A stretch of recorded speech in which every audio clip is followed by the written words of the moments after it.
Pouvoir démarrer. Bonjour et bonsoir à tous et bienvenue sur cette deuxième session d'Horizon EA pour cette année où nous allons voir comment mettre en place un laboratoire d'apprentissage et d'amélioration continue grâce à l'intelligence artificielle.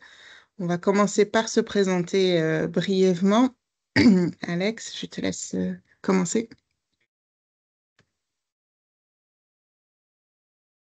Merci, Laure Emmanuel. Je suis Alex Gilles Médinon, je suis consultant en gestion de projet, bénévole du PMI France, mais également bénévole au niveau du PMI Global en tant que contributeur de Infinity, qui est l'IA mise en place par PMI. Et c'est avec un grand plaisir que je suis avec vous aujourd'hui depuis Lévis, au Québec. Merci. Bonjour à tous, je suis Jean-Luc Favreau, je suis consultant formateur en gestion de projet, agilité et innovation, également vice-président du PMI France en charge de la branche Horizon.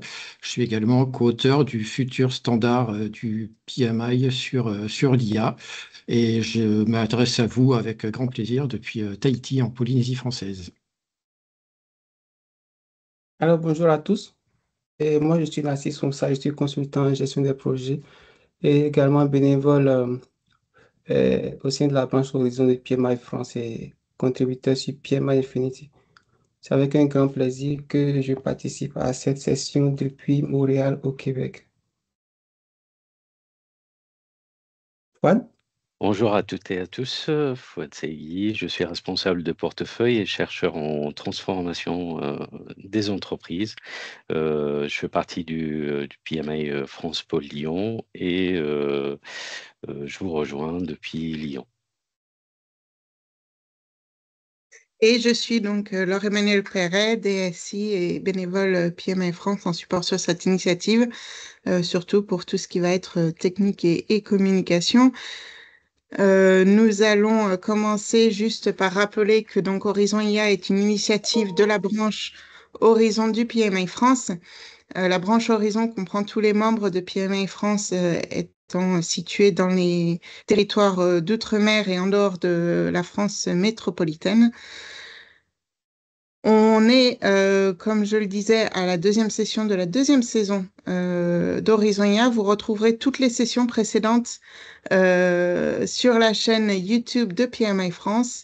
Nous avons déjà abordé des sujets tels que le prompting, même si nous allons y revenir justement aujourd'hui, la gestion des risques avec l'IA, comment créer son propre GPT et bien d'autres sujets. Alors n'hésitez pas à retrouver ces sessions si vous les avez ratées ou si vous souhaitez les revoir sur le YouTube de PMI France. Aujourd'hui, comme d'habitude, la séance va se décomposer en trois parties. Nous allons commencer par une notion du mois qui donc est autour de justement qu'est-ce qu'un laboratoire d'apprentissage pour ensuite illustrer cela avec un cas pratique et finir sur les nouveautés du mois. Jean-Luc, je te laisse la parole pour commencer la notion du mois. Merci Laure Emmanuel. Alors, on va partir d'un constat d'abord, et je voudrais citer pour ça le rapport émis en 2024 par le PMI qui s'appelle Pulse of the Profession. C'est un rapport qui donne des perspectives sur la gestion de projet qui est émis chaque année par le PMI. Et les conclusions, en deux mots de ce rapport, c'était de dire, mais de quoi dépendent les taux de succès des projets? Et il passait en revue plusieurs critères. Et le premier critère, c'était est-ce que c'est l'approche de développement prédictif, hybride ou agile? On avait peu de différences. Est-ce que c'est le mode d'organisation au sens les gens travaillent depuis chez eux ou travaillent dans les locaux d'entreprise? Pas vraiment de différence sur ce critère-là non plus. La vraie différence qui sortait sur les taux de succès des projets, c'est qu'ils étaient meilleurs dans les organisations qui sont en mesure d'accompagner au mieux leurs collaborateurs dans leur montée en compétences. Donc, ils parlent de levier dans ce document. Donc, ça peut être des formations, ça peut être des conférences, ça peut être des webinaires comme celui qui vous amène aujourd'hui avec nous. Donc, on a vraiment quelque chose qui est vraiment intéressant, c'est si on veut augmenter le taux de réussite de ces projets, eh bien, il faut être compétent, se former, maintenir ses compétences. Le problème dans tout ça, c'est que des études ont été menées, notamment par Ebbinghaus il y a déjà un certain temps, qui montrent que quand on apprend quelque chose, en fait, on perd 50% du contenu en mémoire au bout de 2 jours. Alors, il y a des solutions et évidemment, on va en reparler. Le contexte également, et Fouad va pouvoir le développer plus encore, hein, c'est qu'on a besoin de toujours mieux former les gens et en étant de plus en plus performant avec moins en moins de ressources. Donc, comment mettre en place un dispositif qui permette justement d'accompagner les collaborateurs à moindre coût et potentiellement avec le levier de l'IA. Donc, l'objectif d'un laboratoire d'apprentissage, c'est de créer un environnement qui soit efficace, qui évite de perdre cette information, comme on le disait. C'est deuxièmement de créer des conditions qui soient proches de la réalité. On ne va pas faire voilà, des formations très académiques. On va créer une expérience immersive dans laquelle on va plonger des apprenants pour qu'ils puissent progresser. Et enfin, donc, on va ancrer ces fameux apprentissages grâce à la répétition, et Fouad va nous en parler un petit peu plus tard également. Donc, la finalité, c'est de meilleures performances pour des projets, une motivation, une fidélisation des équipes accrue. Donc, ce qu'on appelle laboratoire d'apprentissage, en fait, c'est un dispositif qui est composé d'une méthode, mais aussi d'une organisation qui va permettre, comme dans tout laboratoire, d'expérimenter, et ceci pour apprendre et pour progresser. Donc, on va le voir au travers d'un parcours en 4 étapes, hein, où on va avoir des gens qui vont être immergés, à qui on va proposer un challenge, qui vont être évolués, puis on va en tirer des conclusions pour s'améliorer individuellement et à l'échelle de l'organisation. Donc, si on vous parle de tout ça aujourd'hui, c'est que Fouad est venu nous voir il y a quelques mois pour nous présenter ce qu'il avait développé dans le cadre de son MBA. Et il va nous en parler. On a trouvé ça vraiment très, très intéressant. Et on a essayé de le présenter, alors peut-être de façon très simple ou trop simple, on va dire, pour rentrer dans notre format. Donc, on va vous présenter ça. On aura des questions-réponses à la fin, donc vous pourrez demander un peu plus de détails à la suite. Et je vais donc passer la parole à Fouad pour nous présente ce fameux laboratoire. Merci beaucoup, Jean-Luc. En tout cas, l'objectif effectivement de la mise en place d'un laboratoire d'apprentissage et d'excellence opérationnelle est vraiment d'associer l'intelligence artificielle comme un outil pédagogique et comme un moteur d'amélioration continue à travers ce concept qu'on va vous présenter, qui du coup s'appelle SimEval X pour dire simulation, évaluation et expérience, et qui s'adapte à la gestion de projet comme à d'autres domaines également.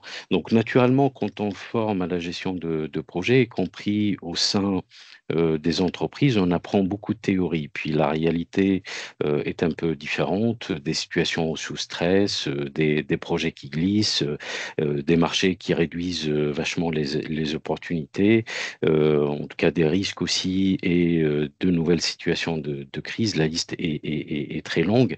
Et donc, ce concept répond à plusieurs éléments, et notamment l'association de l'IA pour compenser les investissements de l'apprentissage et de l'amélioration continue, tout en gardant l'humain au centre de ce framework. Donc, si on pouvait apprendre réellement sur le terrain, en équipe, avec des scénarios immersifs basés sur des retours d'expérience, ou de développer des pistes d'amélioration continue à travers l'expérimentation, c'est exactement ce qu'on va vous présenter aujourd'hui à travers ce laboratoire d'apprentissage et d'amélioration continue.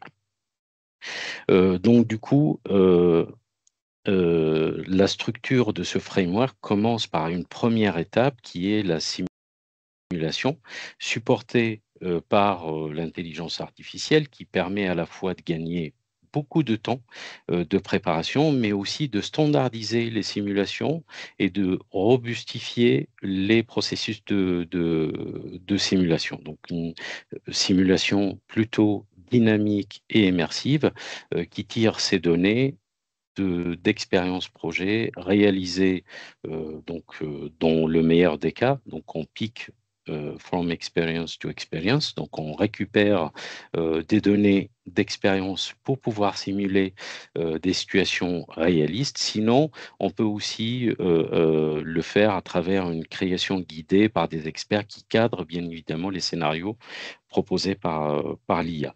Donc, quel que soit l'objectif pédagogique ou l'amélioration visée, l'IA génère les événements, les données, donc les contraintes, voire même des échanges et des emails. Ainsi, le gain est significatif en termes de temps, comme en analyse de situation également. Donc, ensuite, en tant qu'expert de votre côté ou PMO, vous avez aussi le choix d'ajuster, de modifier les baselines et les scénarios si nécessaire. En gros et en clair, s'appuyer sur l'IA pour simuler des cas d'études et des problèmes à résoudre beaucoup plus facilement qu'on pourrait le faire nous-mêmes. Donc ensuite arrive la deuxième étape, donc c'est vraiment le domaine d'apprentissage où chaque participant va analyser, prioriser, arbitrer, résoudre aussi des nouveaux problèmes ou prendre des initiatives et propose des idées innovantes. Donc dans cette phase, l'IA n'a absolument aucun rôle. Le seul projet, prendre des décisions et tester des options. Donc les chefs de projet peuvent travailler sous pression avec des situations avec un temps défini, ou ils peuvent également prendre le temps d'apprendre et d'utiliser de nouveaux outils afin d'atteindre leurs objectifs. On peut également utiliser un bac à sable pour identifier des pistes d'amélioration continue et des pratiques internes. Donc, puis la troisième étape, qui est l'évaluation. Donc, on évalue les livrables de la phase d'exercice et d'apprentissage avec trois moyens possibles. Donc, on peut commencer par l'IA sur des grilles explicites qu'on fixe bien évidemment avant. Donc, est-ce qu'on a utilisé des outils? Est-ce qu'on a respecté les processus internes de l'entreprise? Donc, les points, on fixe des points d'évaluation de base.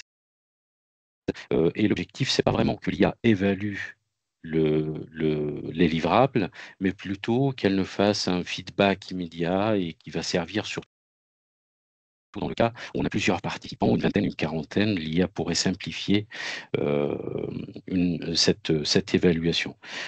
Puis arrive l'évaluation plutôt clé, qui regroupe les avis des pairs, donc on peut aussi échanger entre participants, et l'évaluation par les experts qui complètent à la fois le contexte métier et les nuances, mais aussi la pertinence des réponses et l'évaluation des pratiques employées. Donc, le troisième moyen pourrait aussi, si l'usage est personnel, parce que ce laboratoire n'est pas exclusif à une communauté ou une entreprise, une auto-évaluation guidée, donc elle est aussi possible si l'outil, on l'utilise de façon plutôt individuelle. Donc, ce qui donne rapidement des résultats fiables, des axes de progrès et des recommandations plutôt actionnables sous la supervision des experts. Donc, dans cette étape, on peut aussi observer à la fois le niveau de créativité, si on a envie, ou l'adhésion aux bonnes pratiques. Puis, enfin, on transforme l'évaluation en mode expérience, on documente les leçons dans une base un peu consultable, partageable, on personnalise les scénarios par la suite au profil de l'apprenant pour augmenter le niveau de l'expérience du participant. Et on répète sur d'autres cas un peu une situation un peu plus dure si nécessaire. Et donc, ça fait une boucle de simulation jusqu'à une expérience qui permet de bien retenir étape par étape selon les objectifs qu'on définit. C'est là où intervient la courbe d'Ebbinghaus qui montre que sans réactivité ou réactivation, une grande partie de ce qu'on nous apprenons effectivement elle s'estompe très rapidement en quelques heures ou quelques jours et le taux de rétention reste très faible. Donc l'étape expérience de SimEvalX transforme cette contrainte d'oubli plutôt en avantage où on réactive à la fois les apprentissages à intervalles espacés selon la courbe d'Ebbinghaus, mais aussi en améliorant les pratiques et testant les faiblesses des processus d'apprentissage en variant les scénarios. Chaque réexposition, du coup, elle consolide les compétences et rend les réflexes projets plutôt plus disponibles en situation réelle. Et effectivement, j'ai conçu ce framework l'année dernière durant mon executive MBA en IA et data science, en croisant à la fois l'ingénierie pédagogique, les possibilités qu'offre l'IA et l'excellence opérationnelle à l'aide de ma casquette de Master Black Belt en Lean Six Sigma. Donc, et depuis, je suis ravi parce que il était déployé en environ professionnel et ça montre de plus en plus une robustesse sur le terrain. Donc, c'est une chance de pouvoir le mettre en environnement professionnel également. Ce concept, en gros, les bénéfices, c'est que ça rend les compétences plus actives, plus engageantes. On est dans un environnement plutôt réaliste, mais sans risque parce qu'il est cadré par des experts. On ne lâche pas en fait le tout à l'IA. Il y a un regard pertinent des experts, puis on avance dans un parcours un peu plus personnalisé si on a envie. Et donc la promesse de contribution plutôt de cette session est de vous aider à le mettre en place, soit chez vous pour répondre à un besoin individuel ou en organisation ou en communauté. Et c'est ce qu'on va avoir par la suite. Jean-Luc, je te donc passe la main. On va dérouler, effectivement, merci Fouad pour ces explications. On va dérouler ensemble les 4 étapes qu'on a montrées, hein. Donc, immersion, un challenge est donné, l'apprenant doit donner une réponse. Ensuite, il y a l'évaluation et ensuite le retour d'expérience, les leçons qui en sont tirées. Donc, sur la toute première étape, vous l'avez compris, on va créer l'environnement, le contexte au travers de l'IA, au travers de prompts auprès de l'IA pour créer voilà, un environnement. Vous allez voir concrètement en quoi ça consiste. Et on voulait, alors très rapidement, rappeler des basiques sur les techniques de prompt. Et là, je vous invite à regarder l'ouvrage du PMI qui est sur le site du PMI et qui est gratuit pour tout adhérent du PMI, Talking to the Machine. Il est rappelé 3 grandes catégories de techniques de prompt. La première, zéro shot, c'est je pose une question. Voilà, elle peut être très simple et très ouverte. Deuxième technique, few shot prompt. Je pose une question, j'ai une réponse et puis ça me convient pas complètement, donc je vais demander quelques précisions ou je vais rajouter quelques éléments de contexte parce que je me rends compte que l'IA n'a pas complètement compris ce que j'attendais comme résultat. Et troisième catégorie, c'est la chaîne de pensée où là, c'est plutôt on va aborder un problème qui est assez complexe et on va le découper pour y progresser de façon séquentielle pour amener l'IA à réfléchir point par point plutôt que de lui soumettre en bloc un problème dans sa globalité, dans toute sa complexité. Voilà, donc ça, c'était le premier point, c'était la catégorisation des prompts et on va voir comment ça se traduit par la suite. Deuxième point très rapide, je vous invite à aller regarder la session 2 de la saison 1 d'Horizon IA où on a abordé aussi les techniques de prompt au sens donner un rôle à l'IA, expliquer quels résultats vous voulez, etc. Donc, il y a des frameworks qui existent pour ça. Donc, n'hésitez pas, que vous soyez confirmé ou débutant, à aller regarder cette session 2. Voilà, je vais repasser la main à Fouad qui va montrer comment on peut avoir ce type de prompt pour créer cet environnement.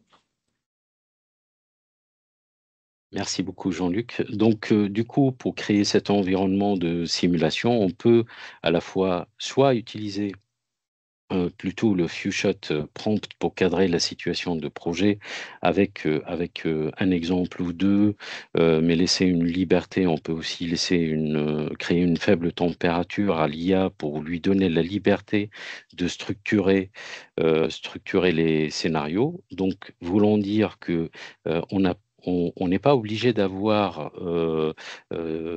des connaissances très approfondies en prompt engineering pour pouvoir créer cet environnement de simulation. Vous voyez, en fait,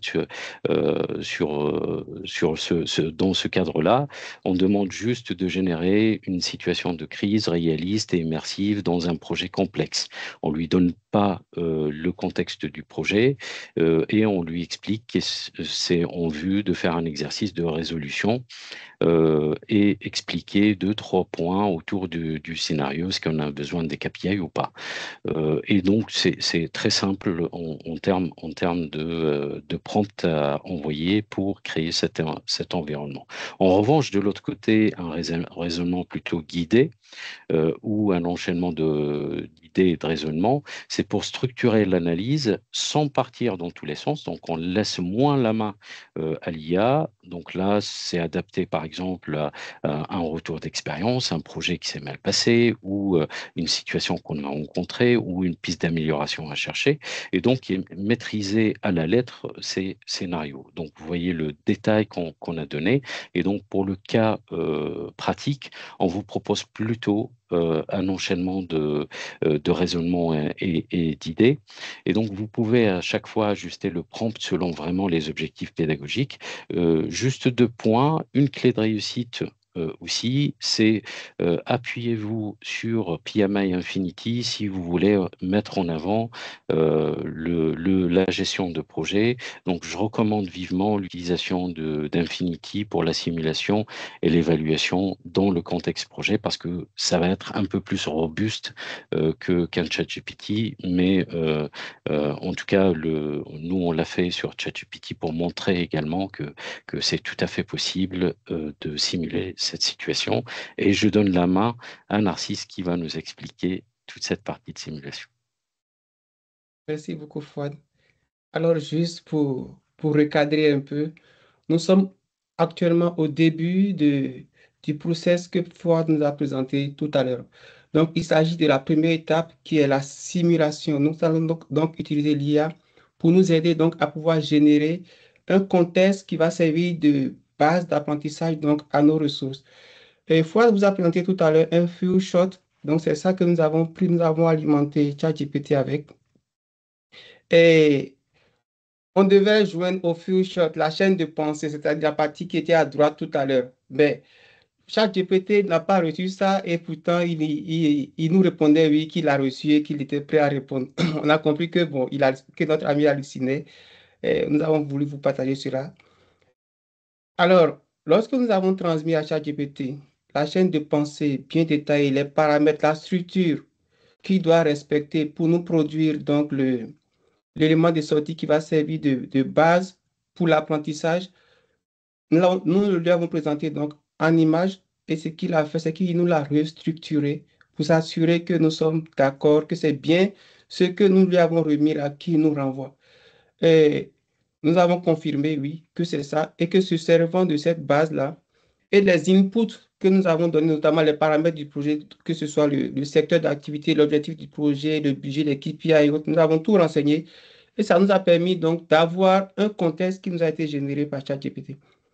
Donc, de quoi parle le contexte que nous avons reçu et validé et que nous avons reçu de ChatGPT que nous avons validé?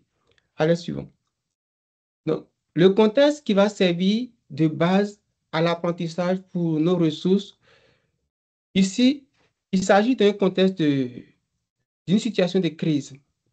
Donc, nous sommes dans une organisation IT, informatique, et puis on propose donc aux apprenants, d'accord, on propose aux apprenants donc de se mettre dans cette situation où ils sont en charge ils sont en charge d'un projet de technologie internationale qu'ils pilotent. Et donc, ils pilotent un projet critique qui vise donc à migrer un système d'information d'une organisation vers une nouvelle infrastructure qui est sur le cloud. Donc, le budget du projet est donné 3,2 millions de dollars canadiens. Les équipes sont dispersées géographiquement. Il y en a au Canada, en France, au Maroc. Et c'est un projet qui est prévu durer 5 mois. Et bien évidemment, le projet doit respecter les exigences de conformité, notamment les lois RGPD. La situation de crise qui nous a été proposée donc survient la semaine 14. Le projet est prévu faire 20 mois. Donc, à la semaine 14, on est vers la fin du projet déjà. Et puis, c'est là la situation survient. De quelle situation est-ce qu'il s'agit? Il s'agit d'un incident de cybersécurité qui vient d'être détecté dans l'environnement de pré-production. Au fait, des jeux de données sensibles ont été dupliqués par erreur dans un serveur non sécurisé. La fuite est potentielle, mais non confirmée. Donc, on est d'accord que dans la migration, dans les parties prenantes, on verra tout à l'heure, il y a des banques et autres. Et tout ce qui concerne la réputation des données bancaires est quelque chose de très pris au sérieux lorsque vous avez une partie prenante qui est une banque. Les données clés, il y a le budget, le retard accumulé, d'accord, qui sera de 3 semaines. Les KPI, il y a la satisfaction du client qui, au lieu d'être de 85%, OK, à cette date, sera de 68%. Il y a l'indice de confiance interne de l'équipe qui est de 42%. L'équipe perd donc en confiance. Et le nombre d'anomalies critiques est 12. L'équipe est surchargée. OK. Donc, quelles sont les parties prenantes de notre projet? Premièrement, nous avons une banque internationale qui est un client externe, d'accord, très concerné par la sécurité des données. Donc, c'est très, très important. Et le directeur TI, qui lui, il est au Canada, il souhaite temporairement que le projet, il souhaite temporairement le projet il souhaite temporairement, pardon, arrêter le projet. OK? Nous avons l'équipe DevOps qui est en France qui propose une correction rapide sans arrêt. Et puis le responsable conformité qui lui est au Maroc qui insiste sur une déclaration immédiate à la CNIL. Donc, dans ce contexte-là, qu'est-ce qu'on demande aux apprenants? Quelle est leur mission? On demandera donc aux apprenants d'identifier les risques majeurs à court terme et à moyen terme, d'évaluer les options ainsi que leur impact sur les éléments tels que le coût, la qualité, et le délai et puis la réputation. Donc, avec ces deux éléments, on demandera donc aux apprenants de nous proposer 3 scénarios décisionnels qu'ils vont argumenter. Donc, dans ce contexte, qu'ils nous proposent 3 scénarios. Et enfin, de présenter une recommandation finale justifiée au comité de direction. Donc, c'est la mission principale des apprenants. C'est ça qui sera soumis aux apprenants. Et tout à l'heure, vous verrez les résultats que nos apprenants ont produits. L'objectif visé, donc, c'est essentiellement de pouvoir gérer une situation de crise réelle en contexte multiculturel et multisite. Et aussi d'abriter sous pression entre le temps, le coût, la qualité et puis les relations clients. Donc, ce que nous avons fait dans notre équipe, nous avons soumis 3 apprenants à l'exercice. Ça peut être 4, ça peut être 10, ça peut être 20, selon la taille de votre organisation. Et les résultats que nous ont proposés nos apprenants, pardon, vous seront présentés par la suite par Laure et Emmanuel. Merci beaucoup, Narcisse. Donc, effectivement, là, Narcisse a bien établi l'étape 1, donc, qui est de générer un scénario de crise. Et donc, on utilise l'intelligence artificielle pour nous aider à générer ce scénario. Et l'étape 2, par contre, c'est une étape complètement humaine, hein, si je puis dire. C'est-à-dire qu'on demande aux apprenants qui sont au nombre le nombre qui peut convenir. Ça peut être l'équipe de chefs de projet dans l'entreprise, ça peut être, selon le contexte, les étudiants dans la classe, etc. Là, pour le cas de ce scénario, on a été 3 à se prendre au jeu, si je puis dire. Et donc, on a créé des fiches. Comme vous voyez, on a chacun utilisé notre propre façon de faire un traitement de situation de crise. Et pour se prêter au jeu et jouer le rôle de l'apprenant qui répond à ce scénario de crise selon les critères qui nous ont été demandés, donc un peu comme à l'école. Hein. Voilà, on nous a demandé de garder à l'œil les impacts sur le coût, les délais, la qualité du projet, etc. Donc, on a chacun réfléchi et défini 3 scénarios. pour cette étape 2 qui, du coup, je le répète, était entièrement avec nos propres cerveaux humains. C'est donc l'input qui sert pour la phase 3. Et là, je vais redonner la parole du coup à Alex, où l'intelligence artificielle va évaluer justement ces rapports. Alex, je te laisse la parole. Merci, Emmanuel. Et effectivement, donc nous sommes à l'étape 3 où on va procéder à l'évaluation. Et pour faire l'évaluation, on a voulu être totalement transparent dans notre démarche, raison pour laquelle nous avons mis ici les prompts qui ont été utilisés. Donc, dans un premier temps, on a rappelé à l'IA le contexte. Donc là, au niveau du prompt 1, on voit le prompt même, plus les captures d'écran de notre situation de départ, la situation qui a été d'ailleurs générée par l'IA.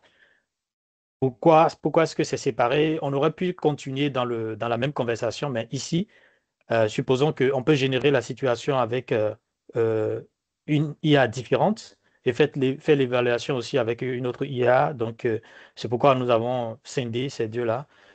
Donc, une fois qu'on a soumis justement le contexte, on va donner maintenant les critères, comme Fouad le précisait à l'entame de cette présentation. Donc, on va donner les critères ici. Le premier critère sera donc la phase d'analyse et puis de voir est-ce que un fact sheet a été réalisé, est-ce que les risques majeurs ont été identifiés et aller plus en détail, donc le périmètre, le système touché, les données, les parties prenantes et une priorisation de ces risques aussi avec les propriétaires de ces risques, des personnes qui vont gérer ces risques. En un mot, pour aller en plus en détail même, à avoir une sorte de registre de ces risques-là. Donc, menaces, probabilité d'impact et tout. Donc, voilà. Après ça, on l'a demandé aussi l'évaluation d'impact, des impacts, comment ça a été fait. Donc, on va nous baser sur ça. Donc, par exemple, l'option lauréate, est-ce que les apprenants ont pris en compte cette option-là? Est-ce que les apprenants aussi ont pris en compte la mise en place d'une stratégie de communication? Est-ce que c'est clair? Est-ce que au niveau des scénarios, est-ce que les impacts ont été analysés plus précisément? Le scénario zéro impact, est-ce que c'est pris en compte? Bref, donc on a donné tous ces détails-là pour que euh, lorsque vous allez reçu le replay, vous pourrez arrêter la vidéo posément, regarder les prompts qui ont été utilisés. Mais ici, donc, on a utilisé justement les prompts qu'on a montré tantôt. Donc, ces prompts ont été repris. On a fait les captures d'écran qu'on vous a montré dans le slide précédent. On soumet à l'IA. Donc, l'IA résume encore le contexte. Il résume donc la situation la situation soumise. Et après, on a copié puis on a collé le prompt. Ce prompt qui contient donc les critères. Il est important aussi de rappeler que dans l'intervention de Fouad, il disait que tout au long de ce processus, tout au long de ces 4 étapes, l'humain est présent. Donc, c'est pourquoi, justement, même pour faire recours à l'IA, on a d'abord établi les critères. Donc, ce n'est pas l'IA qui nous a aidé à établir les critères. On a établi les critères nous-mêmes en nous basant vraiment sur nos propres expériences. Donc, l'humain interviendra forcément pour pouvoir donner ces critères-là. Donc, justement, après ces critères, on lui donne le premier livrable. Donc, le premier livrable, il va faire l'analyse, il va donner des notes. Donc, chaque fois, avant de lui soumettre un livrable d'un apprenant, on profite pour montrer très brièvement le livrable de cet apprenant-là. Donc, on est sur le premier apprenant. Donc, On a le résumé qui est là, c'est le plus important. Donc, il me demande si je veux continuer avec l'apprenant B. Donc, oui. Donc, voilà la production de l'apprenant B. Donc, on voit que ce n'est pas forcément les mêmes structures, ce n'est pas forcément les mêmes formats. Ça peut être en Excel, ça peut être peu importe le format. Lui va comprendre. Donc, si on a par exemple 10 apprenants ou 20 ou je ne sais pas, chacun peut le faire à sa manière. On n'a pas forcément besoin d'avoir un gabarit de départ. Donc, chacun fait à sa manière. Mais l'IA va analyser tous ces documents, tous ces livrables à la lumière justement des critères qu'on va lui donner. Donc là, il continue l'analyse et on va continuer avec le dernier livrable. Alors, une autre précision, dans la présentation de Jean-Luc, il disait justement qu'il faut, dans les stratégies de prompt, on peut, au lieu de demander une seule chose à l'IA d'un coup, on peut essayer de morceler et lui demander étape par étape. Et c'est ce que nous avons fait. Au lieu de, par exemple, lui dire, ben, voilà les critères et lui soumettre les 3 documents. Donc, on n'aura pas les mêmes résultats. Donc, on a procédé livrable par livrable. Mais ce qu'on veut réellement, c'est le résultat final. Donc, raison pour laquelle, une fois que nous allons parcourir ces 3 livrables et que l'IA aurait déjà analysé, il aurait déjà les résultats de chaque livrable, on lui demandera finalement de faire donc un résumé de tout ce qu'il a fait pour ces 3 apprenants. Donc, mais si vous le voulez, vous pouvez le faire aussi d'un coup, c'est-à-dire vous donner les critères. Donc, juste après le prompt, on soumet les 3 documents et on n'aura pas forcément les mêmes résultats.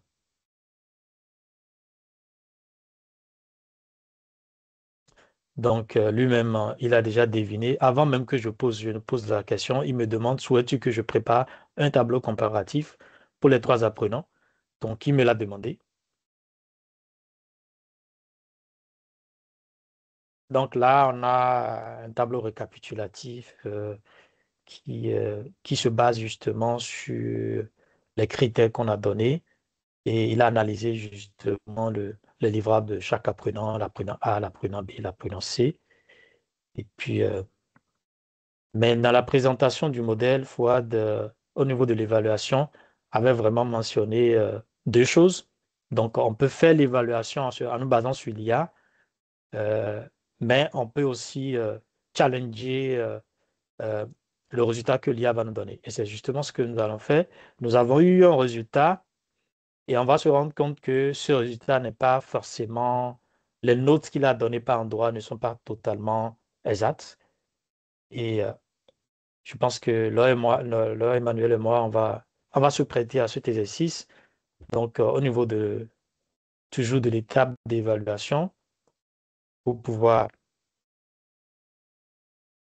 je laisse d'abord la parole à Laure Emmanuel avant de reprendre la parole.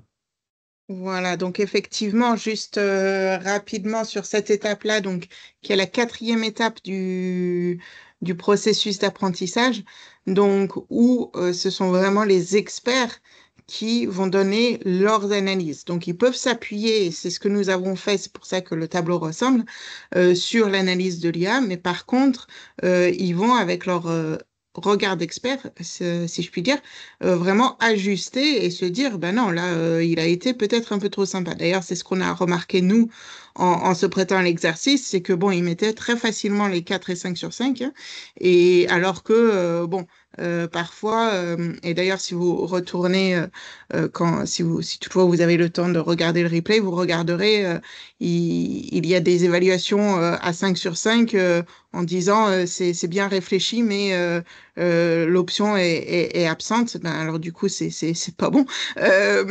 Donc voilà, l'évaluation est parfois un petit peu trop sympa, en tout cas d'un point de vue expert. Voilà, très bonne analyse d'impact, mais l'option no react n'est pas présente. Bah du coup c'est pas 4 sur 5. Voilà, donc vraiment la dernière phase, c'est à nouveau on rentre dans une phase avec avec des humains qui analysent par eux-mêmes et qui du coup peuvent faire ressortir des éléments importants et typiquement là ce qu'on peut faire ressortir en tant qu'expert et ensuite je relaisserai la parole à Alex, c'est que nos apprenants ils ont peut-être des petites lacunes sur la création de registres de risque ou en tout cas reprendre les registres de risque dans leur analyse puisqu'on en a quand même deux qui sont pas repartis du registre de risque et un problème également sur les stratégies de communication qui semblent pas très acquises puisque là aussi, on en a 2 sur 3 qui ont pas vraiment pris en compte la communication dans leur scénario. Donc, ce sont des points sur lesquels il faudrait peut-être appuyer auprès de nos chefs de projet ou de nos apprenants pour en vue peut-être d'une ensuite autre évaluation d'ici quelques temps pour vérifier si ces points-là se sont améliorés et sont bien acquis à travers un autre scénario. Alex, je te laisse ajouter des éléments si tu le souhaites et sinon on passera à une phase de questions-réponses. Si vous Oui, voulez préparer vos questions dans le chat, n'hésitez pas. Excuse-moi. juste un petit complément, c'est pour dire que tout ce que tu as dit, c'est évident, on le sait, mais ces apprenants-là, bizarrement, euh, ce sont des chargés de projet, ce sont des gestionnaires de projet, donc ils savent très bien comment faire de registre de risque, comment établir une stratégie de communication. Ils ont toutes ces notions-là. Mais n'oublions pas que nous vivons une expérience, donc c'est une expérience vraiment immersive, donc on travaille sous pression. Donc pour faire cet exercice-là, on peut se dire, on a 1 heure ou 2 heures, donc trouver une solution.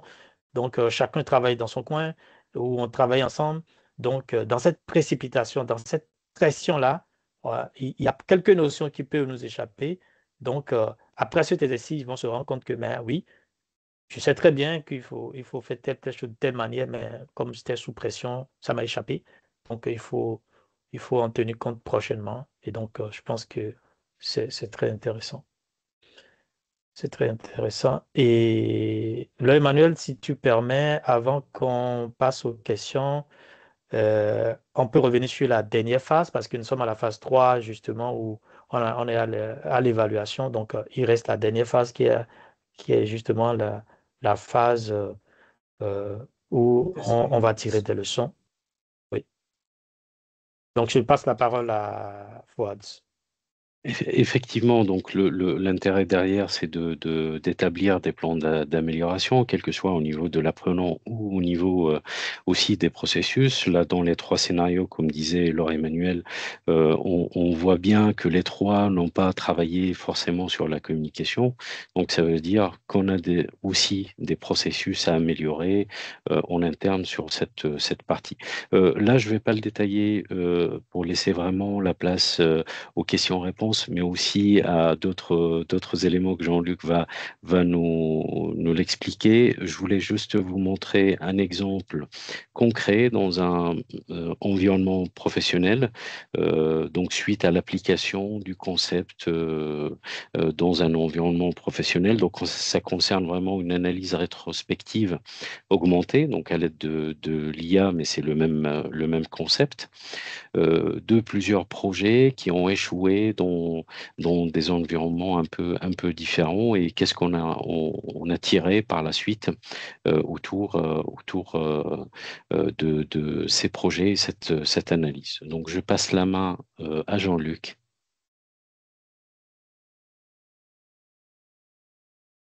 Alors, Jean-Luc qui est en Jean-Luc, mute. on ne t'entend pas. Est-ce qu'on reste sur la Excusez-moi. phase questions-réponses ou Ce que je suggère, plutôt comme les actualités? on n'a pas encore beaucoup de questions, donc on va vous laisser quelques minutes pour en poser et je peux en profiter pour vous présenter les nouveautés du mois. Et on aura comme ça des questions-réponses qui porteront sur l'ensemble de la session. Donc, nouveauté du mois, c'est la certification CPMI. Donc, c'est une certification qui avait été élaborée précédemment par la société Cognilytica qui a été acquise par le PMI l'an dernier, je crois bien. Cette certification certification a été ingérée, entre guillemets, par le PMI, reformatée, actualisée avec des notions bien présentes sur l'IA générative et l'IA agentique. Et donc, on a une nouvelle certification dans la panoplie des certifications possibles des chefs de projet. Je vous invite vraiment à aller regarder ça, hein. Il y a deux façons de se certifier là-dessus.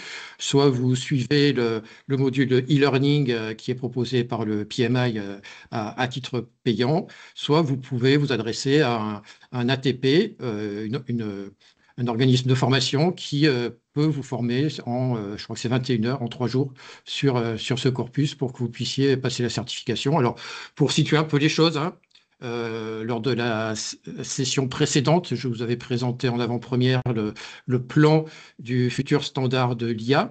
Là, on vous présente cette fois-ci la certification. Ben, pour faire un parallèle, hein, qui vaut ce qui vaut, c'est pas la même envergure, mais quelque part, le standard que je vous ai présenté la dernière fois, c'est un peu l'équivalent du PMBOK, mais appliqué à l'IA. Et la certification que je vous présente là sous les yeux, c'est l'équivalent du PMP, mais appliqué à l'IA, la gestion de projet autour de l'IA. Voilà, c'est tout ce que je voulais vous dire comme nouveauté à propos de l'IA. Donc, on est à votre disposition pour toutes les questions, que ce soit sur le laboratoire qui a été présenté et comment le mettre en œuvre dans votre entreprise ou à titre personnel, ou que ce soit sur cette certification.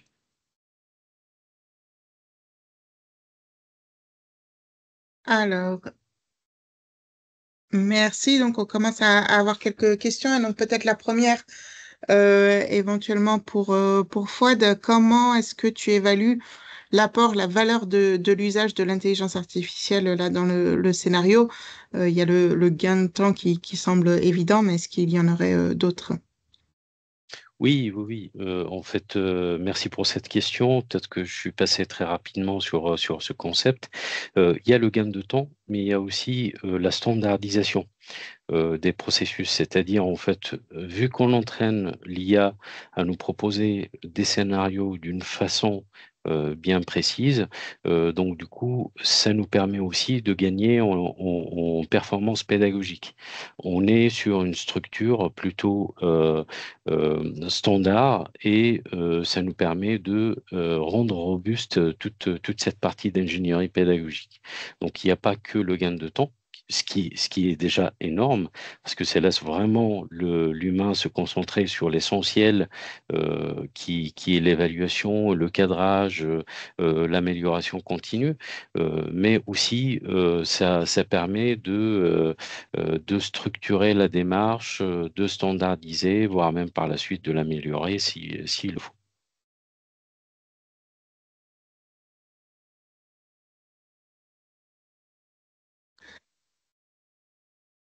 Merci. Et est-ce qu'on peut prévoir une boucle de rétroaction pour améliorer l'analyse qui est faite par l'intelligence artificielle?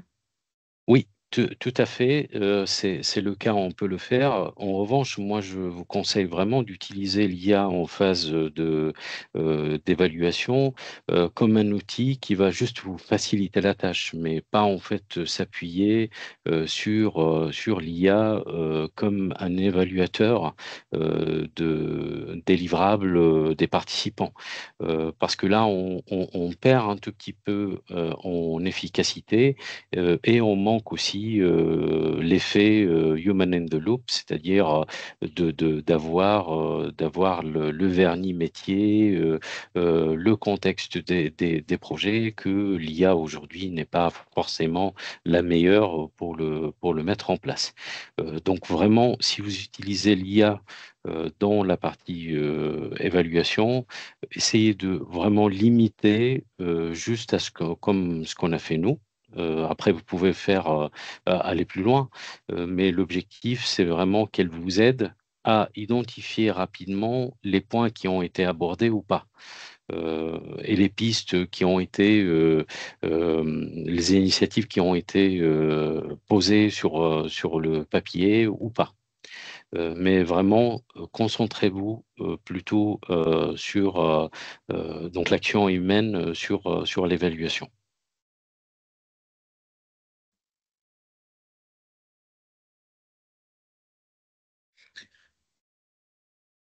Ok, on a également une question sur les travers justement de ce dispositif. Donc effectivement, comme on a pu le soulever, l'IA a tendance, en tout cas là dans ce scénario, à être un peu trop positif pour les apprenants, enfin à être un peu trop gentil.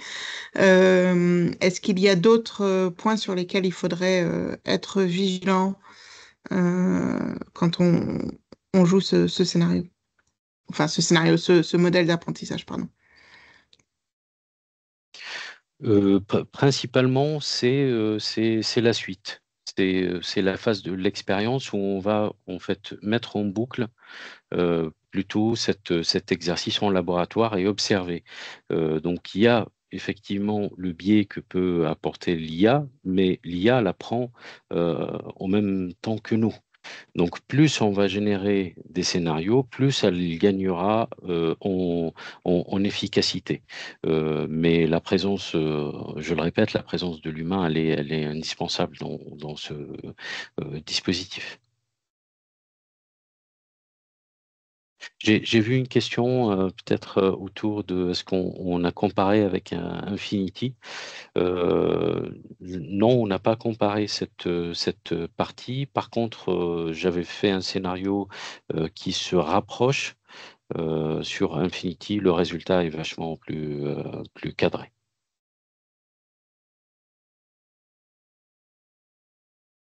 C'est vrai que là, on essaye aussi d'utiliser ChatGPT pour ceux qui peut-être seraient pas membres, mais si vous avez l'opportunité, Infinity étant vraiment paramétré avec les informations de gestion de projet, sur ce genre de cas-là, il sera très pertinent normalement.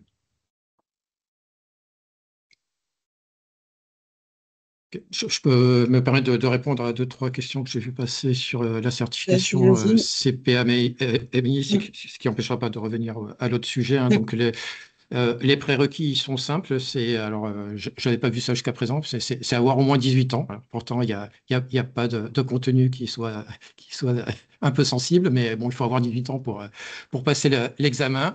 Et il faut avoir suivi la formation, soit celle qui est proposée en ligne par le PMI, soit celle qui est proposée avec un animateur, avec un formateur par un organisme ATP. Donc, ce sont les deux seuls prérequis. Il n'y a pas de prérequis sur l'expérience en général, ni sur la gestion de projet en particulier. J'ai vu également une question sur un simulateur d'examen. Oui, c'est disponible sur le site du PMI. Vous avez un simulateur d'examen pour préparer cette certification. Mais encore une fois, dans les prérequis, il y a quand même le fait d'avoir suivi la formation pour présenter l'examen. Je vois une dernière question sur est-ce que la certification se fait avec l'IA Infinity. Alors attention, il y a deux aspects dans l'IA, hein. Il y a d'une part comment l'IA peut nous aider dans notre pratique de la gestion de projet, qui n'est pas le focus de cette certification. C'est abordé dans des tas d'ouvrages du PMI par ailleurs. Là, le focus de la certification, c'est plutôt comment nous, en tant que chef de projet, on va organiser, structurer le déploiement de l'IA dans une organisation ou gérer un projet qui a une forte composante d'IA. Donc, c'est plutôt sur cette partie-là. Donc, on est plutôt sur la méthode plus que sur les outils. Donc, on n'a pas spécifiquement besoin d'Infinity. Voilà pour CPMI. Merci beaucoup. Il nous reste quelques minutes encore si vous avez une dernière question. Et en tous les cas, merci. Je vois que certains doivent nous quitter. Moi, Merci d'avoir j'ai rejoint. vu une question qui plutôt concerne Ah, la France, il me semble, sur le compte de formation. Non, cette certification, elle n'est pas concernée par le compte de formation. Donc, comme effectivement. les autres certifications spécialisées du PMI. Je voudrais profiter juste pour rappeler quelque chose que Fouad a partagé. Au fait, lorsqu'on a fini l'expérience, la partie 4 là, il est important dans une logique d'amélioration continue, d'apprentissage continu, là, de revenir sur l'exercice. Vous avez vu tout à l'heure, le cas que nous vous avons présenté, la communication n'était pas un élément vraiment très important pour eux. Donc, à une autre session, peut-être un mois plus tard, 2 mois plus tard, il peut y avoir encore un autre exercice d'apprentissage et puis on reprend encore les mêmes étapes que Fouad nous a présenté, la simulation, et, travail par les apprenants, évaluation et puis expérience. Donc, amélioration continue pour améliorer ses notes sur la courbe de Ebbinghaus.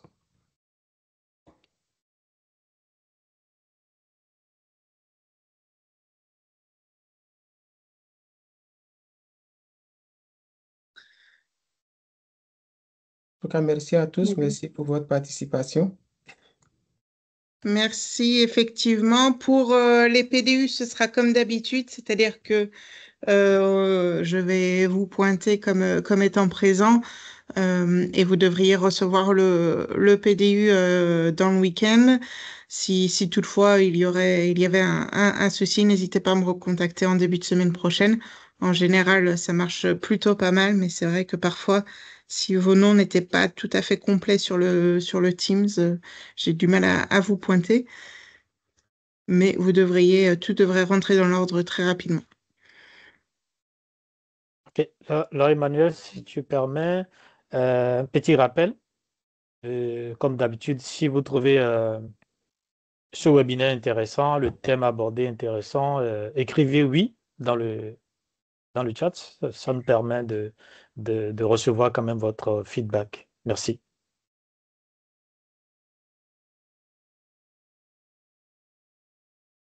Hop, Merci. super. Merci Merci. beaucoup Si vous pour avez des votre... suggestions pour des futures Merci sessions, beaucoup. n'hésitez pas également. Et merci pour votre temps et à très bientôt. Merci, au revoir. Merci, au revoir. Merci. Au Merci à revoir. tous.